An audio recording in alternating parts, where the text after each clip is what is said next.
ধরো তোমার নিজের ঘরে আগুন লেগেছে আর তোমার পাশের বাড়িতে আগুন লেগেছে।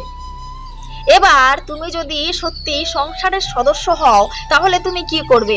আগে নিজের ঘরের আগুনটা নেভাবে নাকি পাশের বাড়ির আগুনটা নেভাতে যাবে? নিশ্চয়ই তুমি নিজের ঘরের আগুনটা আগে নেভাবে।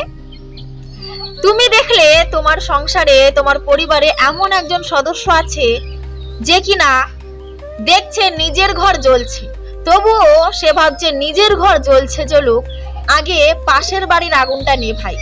সে যদি আপনার বাড়িতে জল না ঢেলে পাশের বাড়িতে গিয়ে জল ঢালে, তাহলে সেই মানুষটাকে, পরিবারের সেই সদস্যটাকে ভালোভাবে চিনে রাখুন, কারণ সেই সদস্যটা কোনোদিনই আপনার বিপদে আপনার পাশে এসে দাঁড়াবে না।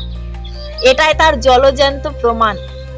সেই মানুষটার থেকে যত তাড়াতাড়ি পারবেন নিজেকে গুটিয়ে নিন, নইলে সেই মানুষটার সাথে যদি আপনি জীবন কাটাতেই থাকেন তাহলে কিন্তু সে ধীরে ধীরে আপনাকে শেষ করে ফেলবে, একেবারে ছাই করে দেবে, ধূলিসাৎ করে দেবে, ধ্বংস করে দেবে। তাই সেরকম সদস্য থেকে দূরে থাকুন, সেটা পরিবারের সদস্যই হোক বা বাইরের কোনো সদস্য হোক।